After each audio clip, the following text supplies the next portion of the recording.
ઝઘડિયામાં માસૂમ સગીરા ઉપર દુષ્કર્મનો મામલો. ઝઘડિયા જીઆઈડીસી વિસ્તારમાં માસૂમ સગીરા ઉપર બળજબરીપૂર્વક દુષ્કર્મ કરવાનો મામલો. સગીરાને મોઢાના ભાગે તથા ગુપ્ત ભાગો ઉપર ગંભીર ઇજાઓના પગલે ભરૂચ સિવિલ બાદ વડોદરા ખસેડાઈ. ગુનાની ગંભીરતા સમજી પોલીસની ટીમો બનાવી તાત્કાલિક પડોશી વિજયકુમાર રામાશંકર પાસવાન ઉંમર વર્ષ 36ને દબોચી લીધો. નરાધમ વિજય પાસવાન 2 સંતાનોનો પિતા હોવાની પોલીસની તપાસમાં બહાર આવ્યું છે.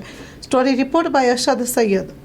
ગઈકાલ 16/12/2024 ના રોજ ઝઘડિયા જીઆઈડીસી પોલીસ સ્ટેશન વિસ્તારમાં એક 10 વર્ષની ઉંમર જેટલી બાળકી ઉપર દુષ્કર્મ, અપહરણ તથા પોક્સો મુજબનો ગુનોની ઘટના બનેલ, જેમાં પોલીસે તાત્કાલિક એક્શનમાં આવી બાળકીની ગંભીર ઈજાઓને ધ્યાનમાં લઈ બાળકીને તાત્કાલિક સઘન સારવાર મળી રહે તેના માટે પ્રયત્ન કરેલ તથા ડોક્ટરની ટીમ સાથે કોર્ડિનેટ કરી ભરૂચ સિવિલ ખાતે સારવાર માટે પ્રયત્નો હાથ ધરવામાં આવેલ.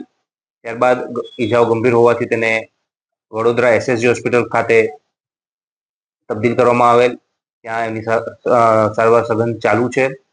હાલમાં તબિયત અમને જ્યાં સુધી માહિતી મળે ત્યાં સુધી સ્ટેબલ છે. ત્યારબાદ આરોપીને પકડી પાડવા માટે પોલીસ દ્વારા વિવિધ ટીમો બનાવવામાં આવેલ.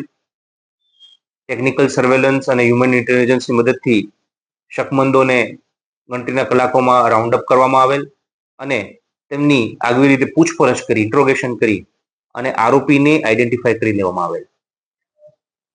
આ આરોપી જે છે એ ઝારખંડનો છે. શ્રમિક બાળકી જે કોલોનીમાં રહે છે તેની આજુબાજુના ખોલીમાં રહે છે અને એનું નામ છે વિજયકુમાર શ્રી રામાશંકર પાસવાન, ઉંમર 36 વર્ષ.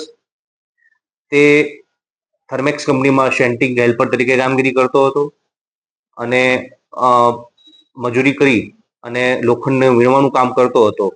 ત્યારે એકલતાનો લાભ લઈ આ બાળકી ઉપર બળાત્કાર અને ગંભીર ઈજા પહોંચાડવાનો ગુનો તેણે આચર્યો છે.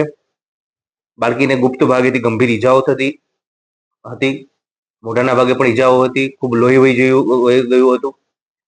તેવા સમયમાં તેને રેસ્ક્યુ કરી અત્યારે તેની હાલત ખૂબ સ્ટેબલ છે. પોલીસે BNS 137(1)B, 65(2) અને પોક્સો એક્ટની કલમ હેઠળ ગુનો દાખલ કરી હાલમાં તપાસ ચાલુ છે.